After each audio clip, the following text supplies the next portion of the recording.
Hello, everyone. Welcome to year 2 of the show. After a fun year of exploring and growing, I've learned so much from my guests and by producing the show. I've also continued to explore the areas where I show up and the things I want to share in the world. All of this has helped me focus my ideas more, which includes this show. So, I'm excited to share that starting with year 2, I've changed the name of the show. Living Your Journey with Christopher Swan is now My Big Story with Christopher Swan. I realized that story was the key ingredient in so many things that I do and share. Also, guests are really sharing their big stories when they're on the show. As much as I enjoyed the journey, story gives us a little room to stretch for maybe special conversations, and in the end, connects better to what I'm already sharing. The show isn't really changing. It still has the same focus with guests that are living a life they love that we can learn from. What you will see that's different is our name, our look, and our music. So yeah, packaging is different, but the meaningful content is still the same, and maybe with some extras in the future. I hope you like the mini refresh. I'm super excited about where I'm headed. In fact, this update is perfect timing for a couple more things I'm launching very, very soon. Also, it's so much fun to grow and experiment with all of you as I discover. Okay, now on to year 2.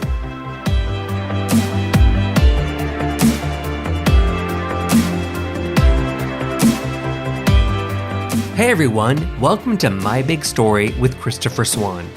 This is the weekly show where I talk with amazing people that are living a life of intention, creating a life that they love, and where we can learn from their stories.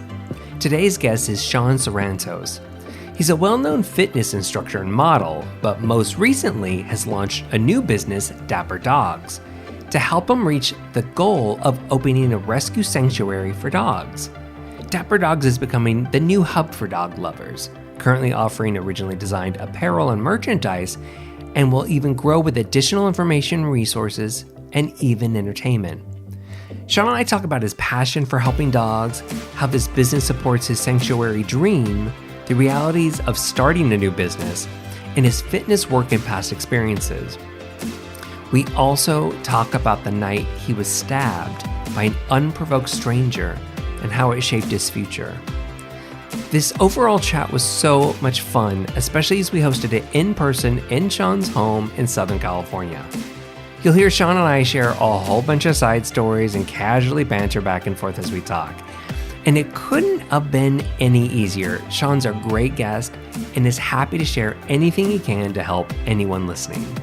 There's also one thing to note about this episode. There's a lot of colorful adult language, which isn't really typical for our episodes. So if you're listening around kids, it's time to put your headphones on. After listening to the show, make sure you visit us at accidentalinformation.com to get a look at Sean's dogs, Clark and Link, because they are so darn cute, and to learn more about Dapper Dogs. Everyone, meet Sean.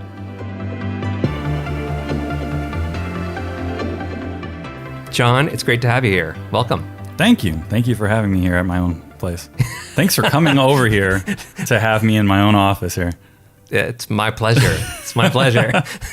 Well, that's funny because I was just thinking about this too. I literally just got off a plane, caught a car, and came straight over to your house. Yeah. So that is like the most, like when I think about what I do, like what I create and what I get to do, this is cool. This is cool crap, man. Yeah. Like I get to hang out at Sean's house. Yeah. I don't do podcasts very often, but I always would, when I did do them, and if I do them, I like one-on-one, face-to-face stuff. It's more authentic. It's more authentic. Well, and what nobody knows is that we've actually been talking here probably for like at least an hour. We've been talking a fucking lot. And we're just like, we're going to run out of shit to talk to. But maybe we should record this. We can just like rehash it and be like, what did I say before? That's right. We'll change our answers. Well, we just found out we do really different stuff, but we're experiencing a lot of the same things. Like we both have the pain in the ass websites, just retail marketing, everything. It's fascinating. That's what I think is really fascinating about this is watching, or just, I've watched you online for a while to see what you kind of been doing, and now to see it like in real life. And I'm like, oh, it's all the things I've been doing. Yeah. Just without, I have my shirt on. That's the only thing that's different. I fucking have my shirt on too. Just my shirt, just right now. Just right now. Yeah. Right now. Hey, okay. So I want to kind of jump right in. And before we talk about what you're doing with Dapper Dogs and with the idea, I want to know, like, why be a champion for dogs? Why be a champion? Oh, man. That is a question. The champion for dogs. Well, you're kind of being this voice. Look, I mean, you did not write this down on the piece of paper. Said why be the champion for dogs? Because that's a pretty bold question. So for the people that don't know, I gave Sean sample interview questions of what to expect, and I also wrote on there, these will not be the questions I asked. Why be the messiah for puppies? Why are you the messiah of dogs? No. It's man. I love dogs. Dogs have been a part of my life since I can remember. And I'm talking about like growing up. Memory, Yeah. And the funny thing is, like, the earliest memory I have about a dog is a dog attacking me. Wow. Because my dad was canine unit in the military. And he works with, obviously, military dogs. And he would bring them home every so often. And I don't even remember how old I was, but typical kid, your parent says don't do something, you go fucking do it. So all I saw was a dog come through, and he put it in the garage, and he looks at me, he goes, don't go in the fucking garage. I'm like, don't. And I was just like, all right. And he left, and I was like, I'm gonna go fucking garage. Dad just told me to go in the garage. Yeah, so I went to the garage, and it was this German Shepherd, and he's all the way on the other side of the garage, and he sees me, and I get super excited. So I'm just like oh my God, and it fucking comes up and bites my collarbone. Oh. And I'm screaming. My dad, opens the garage and stuff like that, does the command, it lets go, and I'm bleeding. And that's the earliest memory I have of a dog is something that should traumatize some people. Yeah. Nope. I loved dogs. If anything, I respected them more at that time. And that's an early age to say I respected them. Yeah. But I sure as hell know that I never assumed I can just go up to a dog after that and think that they all want to play with me or something like that. So we slowly, me and my brother, started going to the base to do side work during the summer, cleaning the kennels and stuff like that, and watching them train. And it was a different side of dogs. People had dogs growing up, which we had dogs growing up too. We had the typical family dogs. Sure. But we got to see a professional thing, a professional career with dogs in them. So we didn't just grow up saying, feed the dogs, take the dogs for a walk, stuff like that. We grew up seeing the dogs as a very, very, very serious tool, serious partner in what they were doing. So our respect, me personally, my respect for dogs and their value was just on another level at a very young age. And it kind of carried that over as I got older. And I personally, I just see dogs differently. I don't know if I see them, in my opinion, I see them differently than other people. How is that though? Like, as in what? Like they're like, hey, it's not just a pet. It's not just an animal. It's like you said, partner earlier. Yeah, they're not an accessory. They're something that you have to take care of. There's something that you have to actually value, and you can't just assume that it's just going to be okay. Like you feed it, like it's like a fucking gigapet, back in the day. You feed it, it's all right, Hey, you just dated us, but sure. Yeah, so it's not like that's what I look at. I mean, when I got Clark, that was my first dog on my own. Oh, really? On your own? Yeah. So that was a wake up call to say, okay, no one else is going to feed the dog. No one else is going to make sure that, they went for a walk. No one else is going to take him to the vet. I don't even know how many times, if my dogs got sick when I was a kid, because my dad was probably the one that was taking care of them in that sense. I just got to pet them and play with them whenever I wanted to. So Clark was kind of that wake-up call of responsibility of what exactly it takes now to take care of a dog. And that was just another level. How does that transform into wanting to be the champion I was of like, dogs? yeah, being the messiah of dogs. Like moving from that to, dogs are being mistreated in the world and you want to do something about that. So I'll piggyback off of Clark. Clark was something that I never thought would be in my life. I never thought that I was going to adopt a dog when I did. I just happened to go there with a friend who wanted to adopt a dog. And I came across Clark. And how I came across Clark was my friend had actually adopted his brother. Oh, really? And when he saw Clark, which his name was Waldenberg at the time, when he saw Clark, he was just like, oh, that's my dog's brother. I wonder why he's still here. And Clark was adorable as shit, man, So I asked around and I was like, why is this dog still here? And he has a cloudy iris, just a little bit of pigmentation difference in one of his eyes. And they didn't know what it was. They didn't know if it was going to be a problem. And as a puppy, it was very noticeable. So people were automatically turned off to wanting to get him because they saw medical bills or they saw blindness or they saw only the negative of what he could bring into their life and none of the positive. And I hated seeing that. So I decided to play with him, because no one was just giving him the time of day.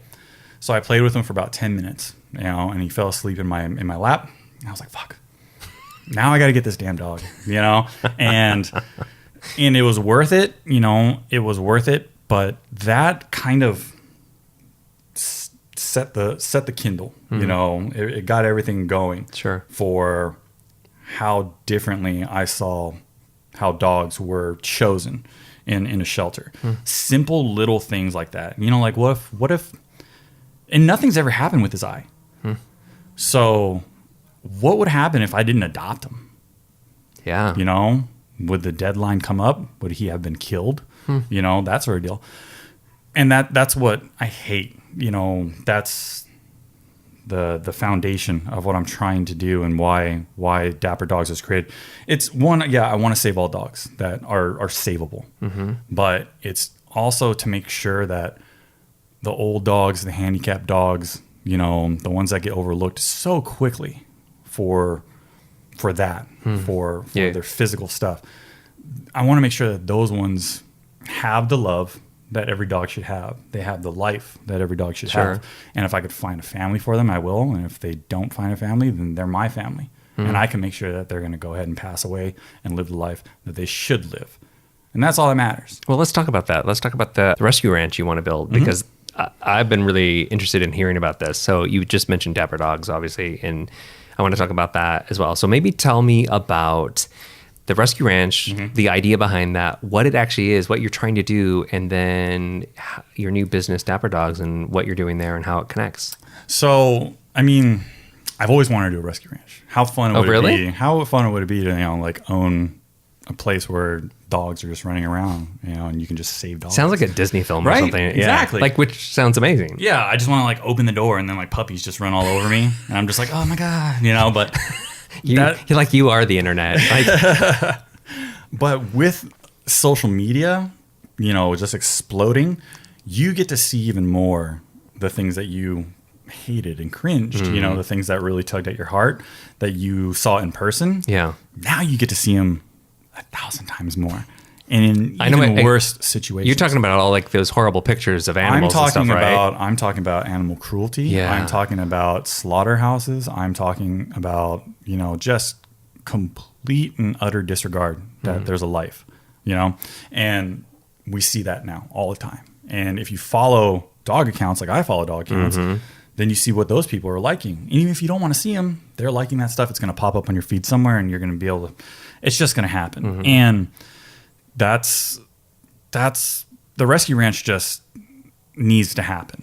Did it kind of stem from that? Just seeing all this stuff and hey, it's happening. But because I think I even read somewhere that you maybe wrote something or somebody wrote about you that it was you would look at these pictures and it's like, well, what am I going to do about sending money in for something like this? Like, you wanted to do something more or bigger? That was something that I wrote. Oh, it was, I like that I'm quoting you back. I'll do that later. Smart person that said this. Maybe it wasn't you. He was really smart. But it was me. No, I had said, I was at a point in my life now where I was really sick and tired of seeing it and just quickly scrolling away, or going to PetSmart and donating a couple dollars, you know, and being like, I'm a good American, you know, like it just doesn't work like that. Sure. You know, like you're not involved enough. No. And it was just a moment where I was like, all right, like if this is something that I keep on saying, man, I wish I could do this. What's stopping me? And it just became more apparent that I was just like, all right, this is going to be my next thing. This is going to be my mission. Everything that I've done in my life to get to where I'm at right now, and everything that I do from here on out will all be going towards this, because this is my passion. And if I can make my living doing my passion, then I'm set for life. Sure. And that's exactly what I'm trying to do with Dapper Dogs. That's where Dapper Dogs comes in. My goal is to make sure that the rescue ranch is always funded and working the way it should be working. And in order to do that, I hate to think that I should only be depending on donations. I don't want to depend on people giving to the cause and that's it, and I'm hoping to pay a bill. Yeah, because that's kind of the same theory as what you're seeing on the internet with these horrible pictures, right? Yeah. Right. So if you didn't like that, why would you go that route yourself? So that makes sense. Exactly. And so I told myself, okay, you know, if I want to save dogs and I love dogs, why not do something with dogs? So, and for dog enthusiasts. So that's what I'm trying my best to build right now. You know, like I still do my fitness stuff. That's what pays the bills. But every free moment that I get, I am pouring into Dapper Dogs, and it's because of the mission. It's because of what we're trying to do. And that, if we keep growing, and I know that Dapper Dogs can take care of myself and my family, and I can add on employees that are going to add value to the company and help it grow and help it grow and help it grow. We are going to get to the point where we can all pay our bills and take care of our own families, and then say, hey, now we can fucking do the rescue ranch. Sure. Now we can do this, and we can buy the land, and you know, and Dapper Dogs just stays growing, stays doing what it's doing. But now we have that revenue source, so that constant revenue sustainable source. Exactly. So I would rather blame myself. I'd rather have all the blame, you know, and only be able to look at myself and say, you know what, I didn't fucking work hard enough. Obviously I did something wrong in order to, you know, not take care of these dogs. Rather than saying, man, people just didn't want to give me money this month, I guess. You know, like how shitty is that? That's just a bad outlook, and be like, I'm begging as much as I can, and I'm putting out the saddest pictures. No, like I want to bring a smile for what you want to wear, for, you know, and everything like that, and for a good quality apparel or whatever it is that I create. And I want to say, hey, that what you just did helps the company. And as we grow and as we sustain what we're doing, it just brings us closer to the rescue ranch. What's interesting is I actually looked at it. It's what you're saying. I just kind of spun it a little bit differently in my head. It was like a super positive. When you said smile, like you don't have to work on people's sympathy. No. You're working on people that just love to participate and be part of something that they enjoy, and they get to express it and wear it on themselves. So let's take a moment here and actually talk about, tell me what Dapper Dogs really is, because right now you started this Dapper Dogs with some apparel. So there's these super cool T-shirts and different kind of shirts with you know, dog apparel and you know, illustrations on it. So talk more about what you actually created, like the products you created, and what you're hoping to keep doing on Dapper Dogs. So what I'm hoping Dapper Dogs becomes is just a hub. You know, a main hub source for everything dog related that we want to do. And it doesn't have to be apparel. I want people to come to the site because they want to come to the site, because we might have a blog, or an animation cartoon, or we might be promoting or spotlighting a certain adoption dog, things like that. Is it kind of like the dog lover centric hub? Like clearly there's something behind it, right? It's about rescuing dogs, and you want to create this ranch. But you're also, because you launched with these t-shirts, and that's the first thing you have. So now you just started doing some blog posts as well. Yeah. And I know that you want to put some like illustration and different things on there. So if I were to tell somebody like, hey, you love dogs, like it doesn't even matter about the ranch yet, but like if you love dogs, like you got to go to this website. Yeah. Because you're going to find something you might want to wear, or a phone case. You guys have that as well. Yeah. Or a print, or maybe you'll read a blog post. Like, so it's like all of these things like for dog lovers, sort of. Exactly. And here's the thing too. It's anything in there can catch interest or hold some value to what you do. So if we start doing, a comic strip with dog related which stuff, I really want you to do, by the way. Yeah. If we start doing an animation where we can build a character, that people really love, that's going to attract and be a part of somebody's life. Like, to be able to look down the years and say, hey, like I went to Dapper Dogs, I didn't really buy a shirt, but they had these, they had Lincoln Clark, like a Calvin and Hobbes kind of feeling from what we were creating. And that's something that they remember in their childhood or whatever. That's value right there. Yeah. You know what I mean? Yeah. And the thing is, the ranch is going to happen. I 100% will not let it happen. And if that means that Dapper Dog has to go on for years before we're able to do it, so be it. If that means that I have to find other means of creating the revenue outside of Dapper Dogs, so be it. The rescue ranch is going to happen. How it happens, who knows? But I would love for it to be Dapper Dogs, and I would love for anything else that adds value to it to come through Dapper Dogs as a hub. I get it. If the cartoon all of a sudden like gets picked up and they want to put it on a show or something like that, that would be horrible for you. But just that is so awesome to think that maybe we can create something that goes into a completely different field, and that just brings people back to what is Dapper Dogs. And if they come back and they say, I love the dog stuff, like the creator of Dapper Dogs or whatever, you have a good heart, you want to do this, I like that, that's all that matters. That's all that matters. It does not have to sell a shirt. Sure. Just come to the site and enjoy what you see. Sure. Creating all this stuff, a variety of things that people can enjoy. I wonder if that is also speaking to your creative side, because as I cyberstalk you everywhere, I've also, which, I'd admitted to you a while ago, that I've seen you sketch, and I know that you like to do that as well. And does this kind of hub as well give you the opportunity to kind of stretch your creative like genes? Like maybe you're not drawing something right now, but you come up with ideas, and that's how, like, here I listen to you, and you're kind of like this fountain of like, we could have a cartoon, we could have an animation, we could do this. It sounds like you get to stretch creatively here. Is that true? Very much so. I love art. I've been doing it since I was a kid all the way up until I graduated high school. And the only reason I stopped was because, I had to become an adult and pay bills, and drawing didn't do that. But this is really, really kind of reignited that passion that I had for art. And it gives me a different way to do it. So I get to look at completely different kind of references and say, how would it look in this style? Would it be cartoony? Should I put more color into it? Will it be funny if I do it with this breed?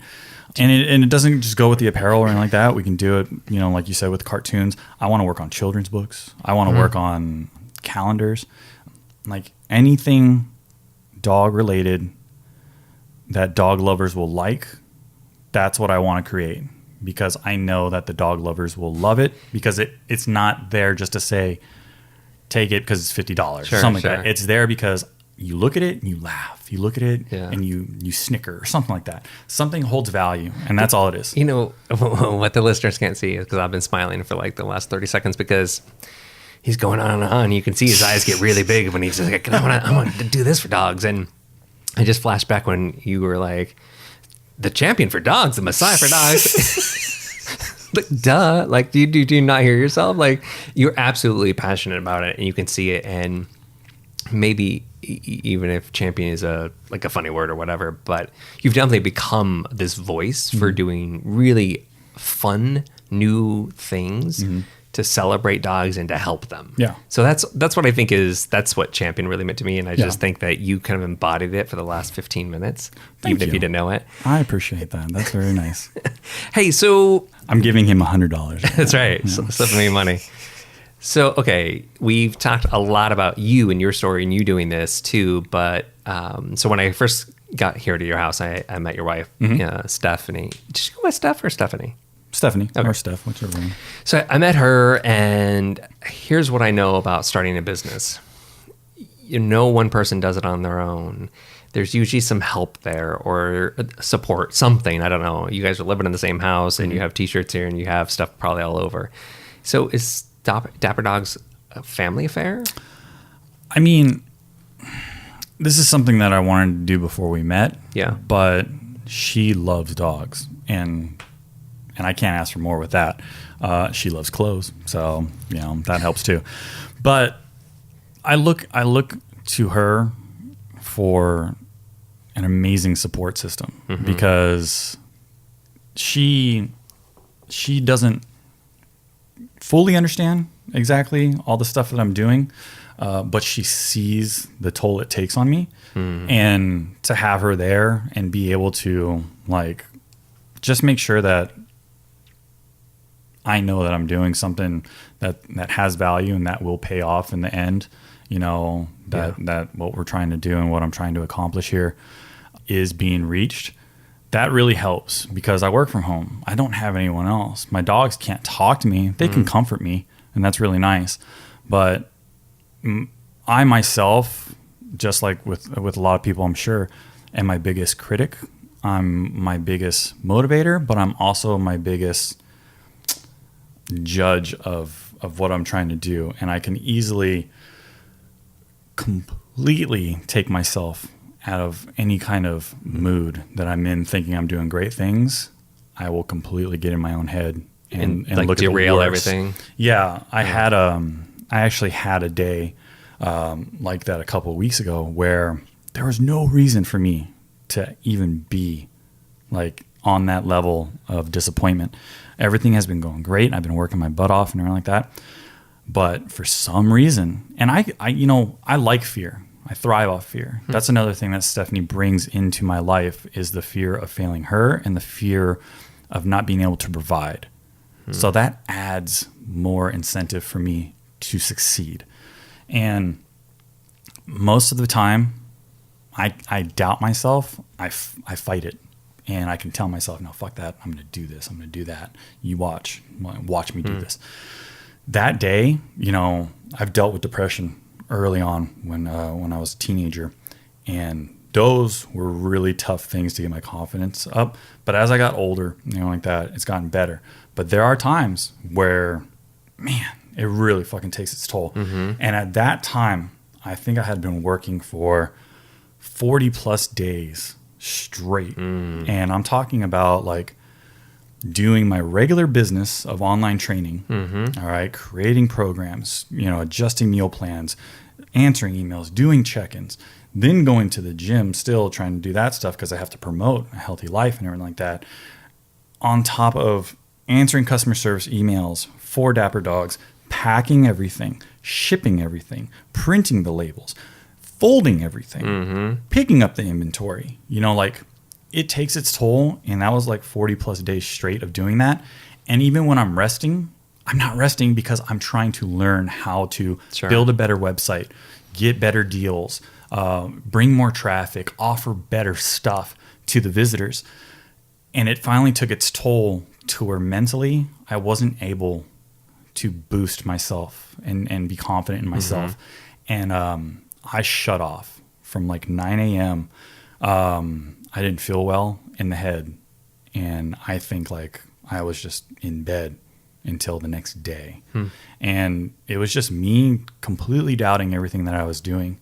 And the next day, I woke up, and it's people that really, I love getting the emails or the text messages or the comments where people get their product and they love what they're doing. And they don't just say, I love my shirt.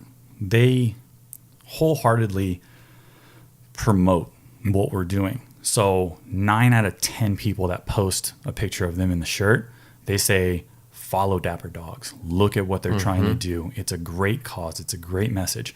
It's not just saying, check out my shirt. And I love that.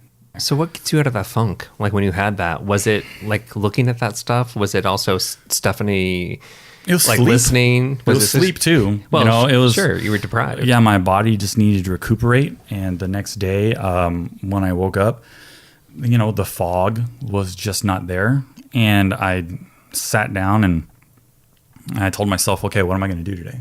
I'm like, all right, write it down. Write down everything that you have to do from the highest priority to the lowest.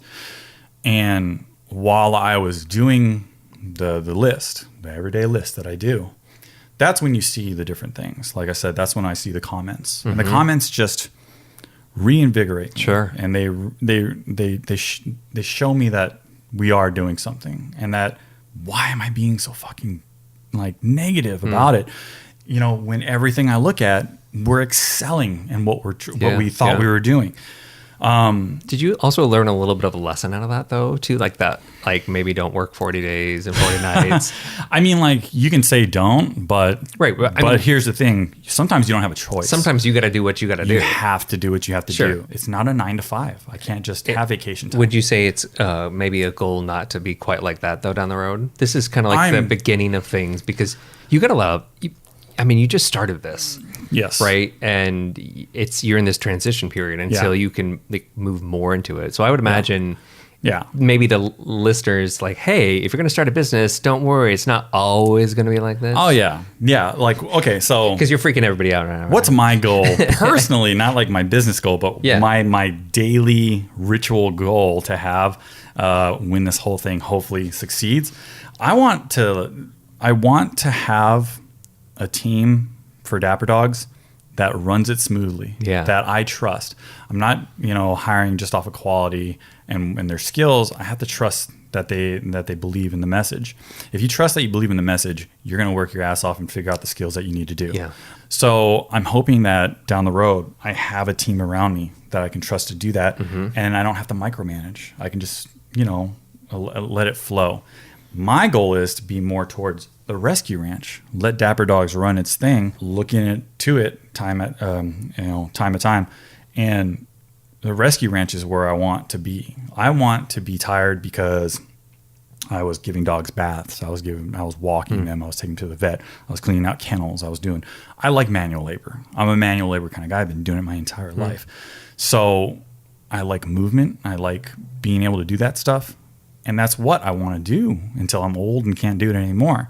So if I could spend a majority of my day with the dogs, building a relationship with the dogs, taking care of the dogs, that's what I want to do. Sure. That's it. So, but that's a good goal. Yeah, why not, right? Okay, so I want to go backwards a little bit. We talked a lot about Dapper Dogs. I want to talk a little bit about your fitness. So obviously fitness and nutrition has been a big part of your life for a while. Yes. You co-founded Fit Freak Project? I founded Fit Freak Project when I was doing early online training in my fitness ebooks, and then I brought my best friend, who is now the co-founder of the new Fit Freak Project that we relaunched. It's just like completely restructured because he's a fucking genius. I think that's the version I know that I've seen. Yeah, he brought an extremely immense amount of value into what I was doing. And yeah, so I was just like, man, you got to be my partner on this. So that's what he did. His name is Kelechi Opara, and he's absolutely one of my best friends, and that's what we've been doing for almost a year now. We relaunched the new online training. I've had amazing success with it because we're trying to clean up the mess of online training. Like everybody and their brother seems to do it now. And that's the shitty thing is that people in the fitness industry. I've been in the fitness industry for 7 years, and it's a shitty industry.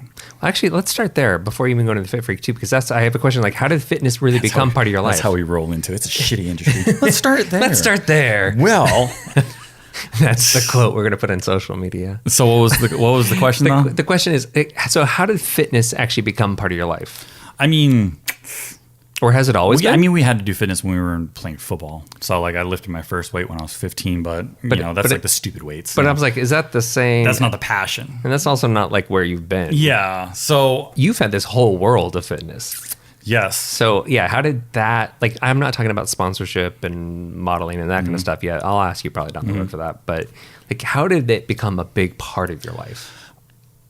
Probably when I was in the military. When I was in the military, obviously fitness is a big part of the military because you have to pass in order to stay in it. But I worked in physical and occupational rehabilitation. So a lot of that with patients and stuff like that revolved around fitness and getting them to a level of fitness to get them back to work.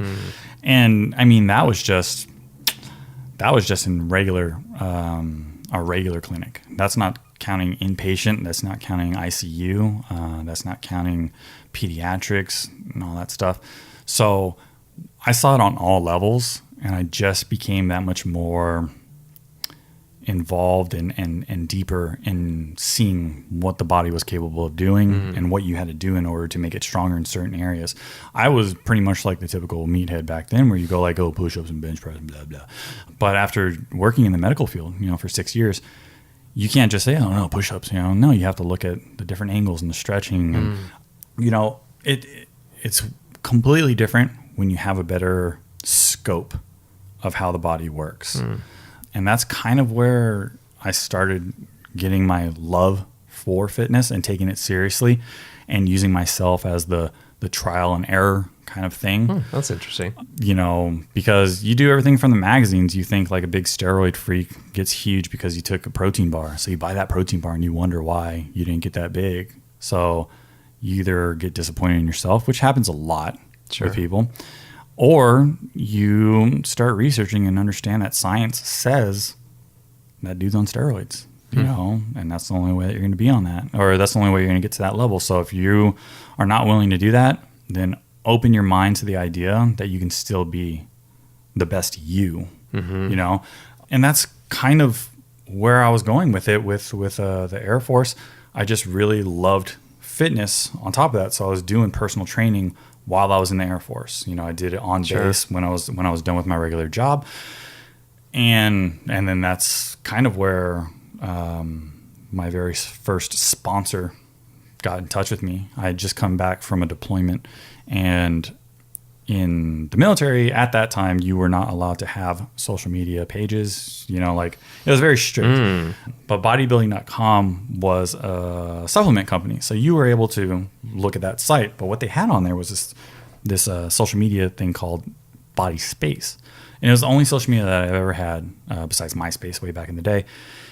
So I was very adamant about keeping up with it because it was so positive at the time. Everyone was so positive. I've never seen a negative comment where it'd be like, you're a fat piece of shit or whatever like that. No, everyone was like, you can do it. Like you lost a pound. Fuck yeah, way to go. Yeah. So when that's the only social media that you have, especially in the desert.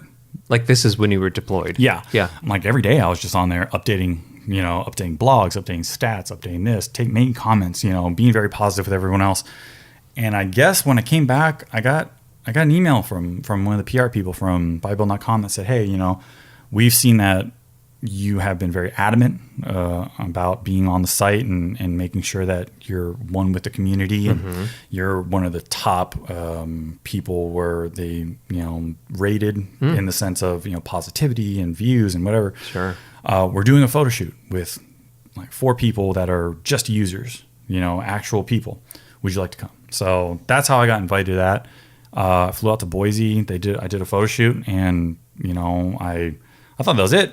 I thought I was done because it was like a one-time thing. Yeah, because that was it. You get paid and you do that, and down the road, I went back into the military, or I went back to my job in the military, and I thought that was my thing. So that was it.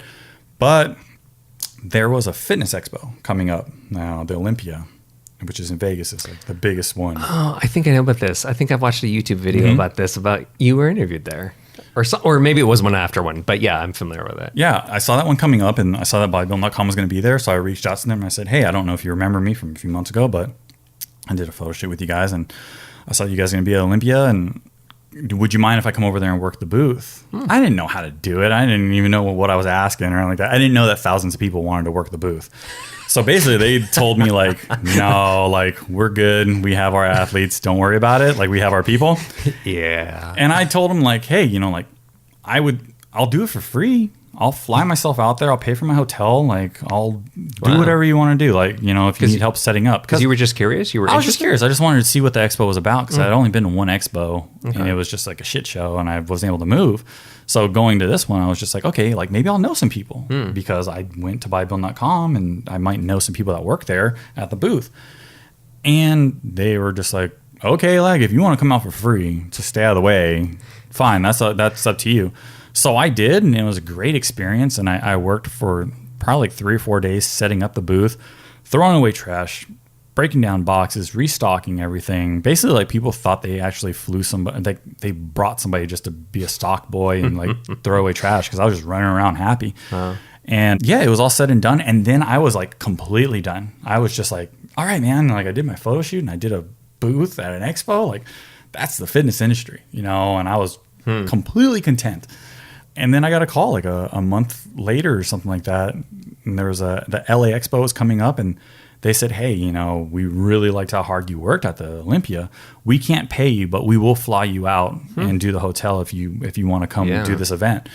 And I was just like, yeah. So I went out and did that. And I did the exact same thing. I threw away all the trash and boxes and blah, blah, and this and that. And at the end of it all, they took me out to dinner and they asked me if I wanted to be a part of the team and sponsorship. And, you know, at the time, it wasn't anything crazy. It was their very first team ever. It was like 7 years ago. And I think it was like $100 a month and like $200 in supplements. But for like an airman in the Air Force, any extra money is great, especially when you're actually getting money on top of supplements that you probably would have spent that money on. Yeah. So like I was on cloud 9. I was just like, fuck yes, I will love to be a part of this. Why do you think they asked you? What was the formula? I think they liked that I was just there to work. Yeah, because you seem persistent. Yeah. And I, you know, like they knew that I wasn't there to try to take pictures or sign autographs. I didn't fucking care about that. Nor did I think anyone wanted a picture or an autograph because at that time I still didn't have any social medias besides Body Space. Yeah. I literally was there because I liked the experience and I wanted to work. And that was it. Like they saw that. They saw there was no other motive. I wasn't trying to hook up with people. I wasn't trying to network with people. I was like legitimately there to break down boxes and be happy doing it. And I loved it. And I think that they just never really ever had that before, you know, and maybe they were just like, hey, he's kind of good looking and in shape too. And he'll fucking break down boxes. Because like I was the only one that stayed back. I was the only one that threw boxes out. All the other, that's true. Yeah. All the other people were just there, just looking, you know, flexing and stuff like that. And I'm over there sweating my ass off because I'm running back and forth, making sure everybody has something. So I was not their typical person that they bring to a booth to stand there. I'm the guy that like wants to help, you know? You mentioned this earlier to me that you're actually an introvert. I think people listening to this would not know that. So, especially on social media, you've this, I mean, social media, there's a persona, but you project, there's this fun, you're kind of goofy. I think I've laughed at least half the time I've been here. like we've just been joking back and forth. Yeah. So did that come out as well then? Here's what I'm trying to get to. Was it really around, you were just doing all this work and you were like busting your butt and nobody else really did that, which I'm sure it's so true and they love that. But did also your personality come out? Like, were you just being yourself and was that an attraction because maybe everybody else wasn't doing that and they were trying to be a certain thing that they thought they wanted? I think so. I think the big difference of me compared to these other people was I had a career. I had something to go back to, you know, like what I was doing was simply for the enjoyment and I wasn't looking to go up any ladders or be on covers or anything like that. And that's how it was the entire time I was with them. In the beginning before I got out of the military was I was just happy to help because I knew that I was just going to go back to my regular career field, which is fine. But everyone else was a yes man, you know, like what can I do? Like, what can I do for you to get that? Sounds like it's about integrity for you. it's like, it wasn't just the bodybuilding world. It was really like a lesson that you learned about it. You already had this lesson in you. It seemed like integrity was important, and this just strengthened your character. Yep. Like, this is who I am. This is what I want in my life. I want people that are intentional, willing to support each other, kindness. Because it sounds like that's, when you take that a step further, because the kind of the theme or thread I heard was, when you look at the rescue ranch and the thing you're doing, it's about meaning and value. Want people that are also showing up with that same sort of integrity and support. So it makes sense to me that you, I mean, did I have all that right? Or am I just making stuff up? About No, you're good. Okay. No, I mean, the thing in the Air Force, we have like 3 core values, and one of them is integrity first.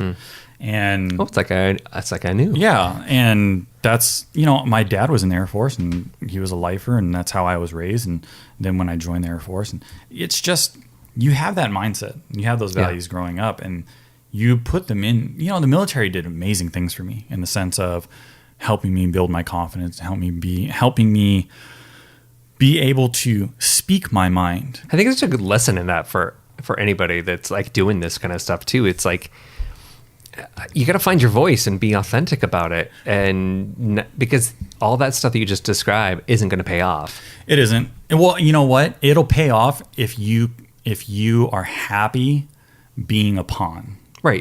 If you just want the likes, but let's say for you with your business, so you're starting this thing, and if you were just posting just, all these selfies without a shirt or whatever, you're going to get a lot of likes out of that, and they're going to be shared. But is anybody going to actually hear about, not only they're not going to probably even know about your t-shirts and buy them, but they're actually not going to know about the thing that you really care about. And now you've become something else. Like, you lost your voice and nobody knows about the ranch. Yeah. So yeah, I think that's the thing that, I don't know, it's like, I feel like I'm preaching, but that's what, like, a lot of people, I think, on the internet, like, we get absorbed into these likes, because it's probably a little addictive. Like, oh, look at that, they like me more. So that was my biggest thing, was after I was just like, man, I just got to stop doing what I think everyone likes. And I just got to do what I like. And and then that'll bring the real individuals that want to follow me to there. And they're not going to continuously ask, where's Clark, or where's the fucking fitness, or where's this? Because they know that it's just me. So they're going to get all that. I was going to bring this up earlier, and I think this is a perfect segue. We talked about this, I think, when I first got here too. You just wrote a blog post about this, but you've also posted on different social platforms as well. But back in, I forget what year it was, maybe 2010 in October, or it was like, I don't know. 2010, yeah. Something there. So, I want to talk about this a little bit, partly because I think this story of you're just going to be you, and you're sharing who you are, and you're sharing, if it's a fitness thing, about the dogs, but you also share your stories about your past and what it means and what happened. So, and obviously I'm talking about the night that you got stabbed. Okay. So I think it would be kind of important also, maybe if you could, maybe share a little bit about that, like what happened, and maybe what that did for you, and why you even share it now. Well, I mean, I tend to share things in my past because it's helped me become who I am. And in some way, shape, or form, something from that incident or that specific topic has helped me in one of the building blocks of what I'm trying to do. Obviously, me saying like, oh, getting stabbed has taught me like dodge quicker, and that helps me sell dog shirts. No. But I'll go ahead and we'll backtrack and we'll talk about what happened, and then we'll talk about the process of what happened after that, and then I'll go ahead and talk about how I've used it in what I do today. That would be perfect. So this was nearing the end of my active duty service, and I was doing this thing called Airmen Against Drunk Driving. And what Airmen Against Drunk Driving is, you offer your services to basically be like an Uber back in the day, right? To military members that are too drunk, or don't want to drive home, drunk, that sort of deal. It's a very smart thing to do, and you do it because you need bullets and stuff like that. And, bullets mean like really good positive things to use for promotion and stuff like that. That is not good what I reviews. thought. Good reviews. Okay. So I did that, and I went this is when I lived back in San Antonio. I went out to the club to go pick up these guys, and I got them in my vehicle. I met them at the front of the club. I walked all the way through the parking lot, got them in my vehicle, went around my vehicle to the driver's side. As I'm about to open the door, I hear somebody behind me like running, and he goes, "Fucking spick." So I turn around and I get hit in the face, and I fight back. I just thought I got punched. So I get hit in the face, and then I just start swinging at him. He falls down to the ground. I get on top of him. I start punching him a few more times. Then his friends start pulling me off and then pulling him away. And they like get into a car as I'm chasing them. They get into a car and they drive off, hit somebody, hit another vehicle on their way out, and then just fucking peel out and shit like that. And it wasn't until I was walking back to my vehicle, because people obviously were out there and they saw everything that was going on. As I was walking back to my vehicle, this girl comes over, and I had blood running down my face. I just thought like, oh, he had a ring on or something like that. Yeah, you know? yeah. But she was like, "You got stabbed." And I was just like, "Huh?" You know, she was like, "You had a knife." And I was like, "I didn't fucking know, because I didn't have any time to sit there and look at what he was doing." But yeah, he stabbed me in the head, and it was a good old gash that went pretty long down to close to my eyelid on my left side of my face. And then when I got on top of him and I was punching him, apparently he stabbed me 2 more times in the chest. And then I guessed somewhere in there, my fist must have met the knife, and it sliced my right wrist open. And yeah, and so I got in my vehicle and started driving towards the hospital, and stopped by a friend's house along the way, because I worked in the medical field. Stopped by a friend's house along the way who helped me like bandage my shit up. Like temporarily? Yeah, temporarily while we're going to the emergency room. Went to the emergency room, yeah, and you know, like got stitched up and shit like that. And it's a long story about what happened with the individual that stabbed me, because he actually did show up very shortly after. Wow. But I can't talk about that. Yeah. But needless to say, That will be for your tell-all book down the road. Needless to say, it was just a racist idiot who, you know, wanted to apparently kill a Mexican. You know, I'm not even Hispanic, but all right. Well, I was confused when you said it, but I was like, okay. Yeah, I mean, so it was just one of those things, you know, Yeah. like nothing caused it. It's just one of those crazy events in life that can just happen. Yeah. And it was in that time, like I didn't think too much about any of it, you know, like it happened. I laughed about it the next day. I work in rehab, so I was just rehabbing myself. And it wasn't until like a day or two later that I had a realization that any of those things could have been completely different, in the sense of any of those injuries could have changed everything. And this, you know, I could have lost an eye. I could have hit a radial artery or something like that in my wrist, you know, I could have punctured a lung with the chest. And it was one of those, I just had a really quick moment. I was like, fuck, that was crazy. Like I could have died, or I could have been, you know, seriously disfigured and, you know, lost an eye or something. And then I went on with my life. You know, I went on and I learned how to do certain things differently. I learned that because I couldn't hold things a specific way with my hand. Yeah.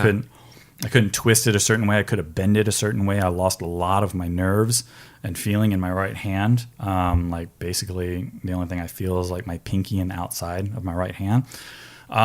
So it was a lot. It was a lot of adjusting my everyday life to the physical nature of what I had to do, which only strengthened me mentally, you know, because I failed a lot. You know, I dropped a lot of fucking things. And it was just one of those things you just learn, and you can either get down and mope and cry about it and shit like that.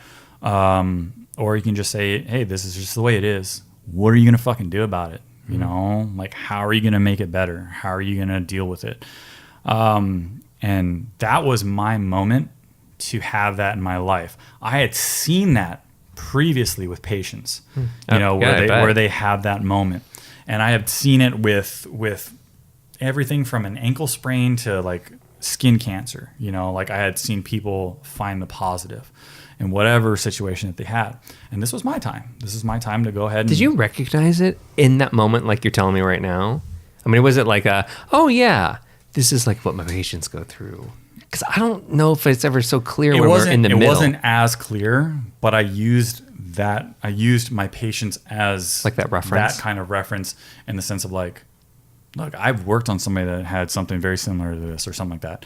And they did it. And I remember having to be the person telling them, work harder. So what kind of person would I be if I can't fucking do the thing that I'm telling people to do, you know? Right, your own medicine. Yeah, so that's how I did it. And that's kind of like how it built itself in the confidence of knowing that something can fucking hit you, something can take you off track, something can completely change your life.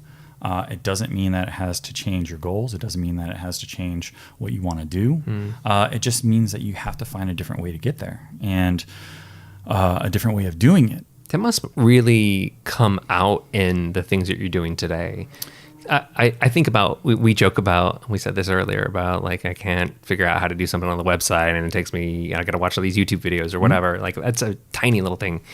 But like the adversity of things aren't going your way. You just like, fine, I'll find another way. I'll repost this. I'll do this. Yep. Like when you start a business, it is not easy. It's not for the faint of heart. So I think like some of that must come through. Like okay, sure, maybe this isn't working. We'll try a different goal or not a different goal, but a different way to get to the goal. Yeah. I mean, you know, people usually, if they want to try to start a business, they do something that they're comfortable with, you know, and that's all right. Because you can be like, I'm comfortable with it. I know a little bit about this. And then there's ways of doing it where you don't know shit. You know, you know what you want to do, but you don't know how you're going to fucking do it. I think this is what we like bonded over. Yeah. So I know I want to fucking help dogs, you know, and I know that I want to put dog stuff on t-shirts. I don't fucking know anything about t-shirts. I know how to buy t-shirts. I didn't know how to make t-shirts. I didn't know what to look for when I'm buying a t-shirt. I didn't know how to print t-shirts. I didn't know how to ship. I didn't know how to open a store. I didn't know how to tax. I know nothing. All I know is that I wanted to help dogs, and this was the best way I could think of doing it. And that alone was enough for me to learn. If you are passionate about something, you'll, like I said, if you're passionate about it, you'll find a way to get it done. And I could have easily said, I don't know how to do t-shirts. I'll just figure out a different way and I'll make I'll draw something. I'll draw pictures or something like that. But I knew that this was going to be a really positive way of doing it. I knew that was going to be a very good way of doing it. And I thought it was the best way of doing it. So if all those things are telling me that this is the route that I'm supposed to try to take, why am I not going to fucking try to learn it? You know what I mean? Yeah. And yeah, I use those past experiences. I use those things that happen earlier in life. You don't think about that stuff until you're back in a situation where you have to have a recollection of something that you fucking overcome. That thing happened 7 years ago. But what things I learned in that rehab and everything like that held value throughout my entire life. And you don't think about it until you find yourself in another situation where you have to fucking overcome something. It might not be a physical manner, but it wasn't physical back then. It was more mental and emotional. So if you can mentally and emotionally get stronger from those things, why can't you use those things in a completely different subject matter? You know? So that's what I was doing. Instead of learning how to move my wrist, I was learning how to build a website. Instead of learning how to figure out my grip strength, I was learning how to set up an apparel shipping label, stuff like that. And you study and you learn and you research, and that's the way it's done. Like, you either know what you're doing or you learn what you're doing. And I want to know what I'm doing, and the only way I'm going to do that is if I learn.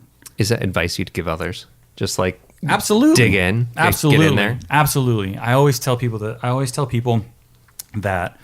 you know, and we spoke about this earlier. I don't want to fucking be shipping labels. I don't want to be packing bags. I don't want to do these things. You know what I mean? Like, you don't want to because it's time consuming and blah, blah, blah, and this and that. But I need to. I need to learn this stuff. These are things that I need to know. Because if you learn the skills, you know, of how to do the business, and you learn every single aspect of how to run the business, you're going to know the value of what those positions mean to you and your company. Yeah. So if you're going to bring people on, you know exactly where the toughest parts are, stuff like that. And you know where the easier parts are, which means that you should understand how much you should pay them as well, what that value holds. So if I can look at somebody and say, I take better pictures than you or something like that, but that person's trying to charge me 15 grand or whatever, a stupid amount of money. And I can go like, but I can do it better. I've done it better. What the hell, you know? That gives you a better idea too of the market, you know? It makes it that much more of a happy thing and proud moment where you can look at something and say, wow, people are like make a living off of something that I just learned. It's a side skill that's going to go into the bigger scheme of things. I didn't think about it that way. That's really true. You know, I also think that you also find or discover things as you do it that you wouldn't even know about. Like it's because it's forcing you to think differently. It's putting you in a different experience. And then you discover something that actually could be really awesome. Yeah. And yeah, if you wouldn't have taken the time or just paid somebody to do it. Now, yeah, like you said, not everybody wants to sit around and ship, you know, create shipping labels. But, you know, there is some beauty in discovering it. You probably discovered that you don't want to do it anymore. It's so funny that I was sitting down with a friend of mine who helped me understand the business a little bit more to get smarter about it. And there are nights where I'm packing orders and it's relaxing. But doesn't that go back to that manual labor stuff that you like to do as well? I like it because it visually tells me that I'm getting shit done instead of sitting there wondering if I'm getting shit done. Like if I know that I'm pouring my heart out into something, but I have to wait for it to show on a computer screen, like I'm just like, oh fuck, I worked so fucking hard for this. And if the payout or whatever, you know, the feedback isn't what you were expecting, you're going to be demolished, right? So manual labor, knowing that I put sweat and blood and tears and all this stuff into it and seeing it fucking go from like one package to 100 packages in a few hours. Visually, I am just completely happy and proud of what I'm doing. And yeah, that is exactly what it is. I mean, I'm just that type of person where I like to manually do things, you know? Yeah. Hey, so, you know, I usually like to wrap up with just one last question. I think it's probably, for anybody who's listening who knows who you are, this is an easy thing. But for anybody who doesn't know, where's the best place or how should people follow along with your story and with Dapper Dogs? I mean, my Instagram or my Facebook is probably the two best places to get it because, I mean, those are pretty much the only places I post about myself for Dapper Dogs. And they both have links and updates of everything going on through Dapper Dogs. And what's the address for Dapper Dogs, the URL? www.dapperdogsapparel.com. Okay, great. I think that you can just Google Dapper Dogs, hopefully, it'll pop up. If you've done your website, SEO good enough. Yeah. Right? Hopefully. I haven't even Googled it, so I need to everybody's going to Google it now, right? I know, right? And they're like, he's fucking wrong. Like, damn it.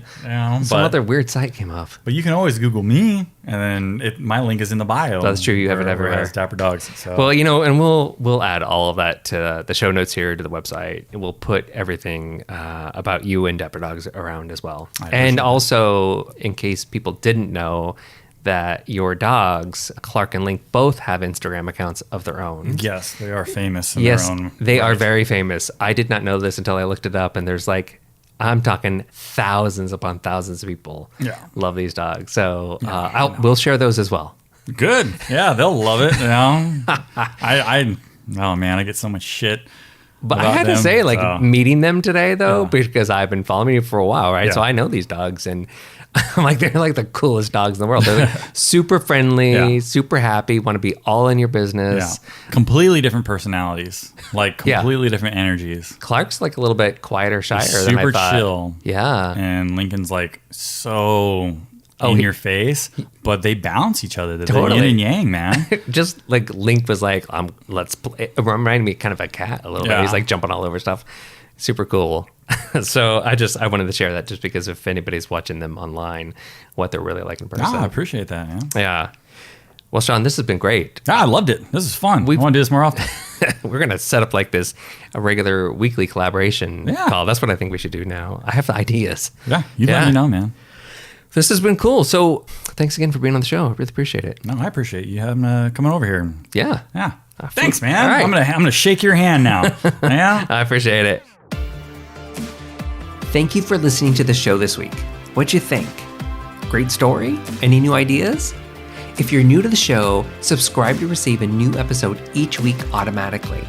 And if you love the show and you want to help us out, go tell a friend about it. Then go write us a quick review on iTunes. Both of these favors really help us get the word out. If you want to follow along with me and see behind the scenes fun and more, you can find me on Instagram and Twitter at @MeChristopher. That's MECHRISTOPHER. To get even more inspiration and updates, follow Accidental Information on Instagram and Facebook at Accidental Information, and on Twitter at Accidental Info. We also post original articles about following your passions and getting creative, and more information about each episode at accidentalinformation.com. Thanks for joining me this week. Now let's keep chatting online, and then I will talk to you again next week.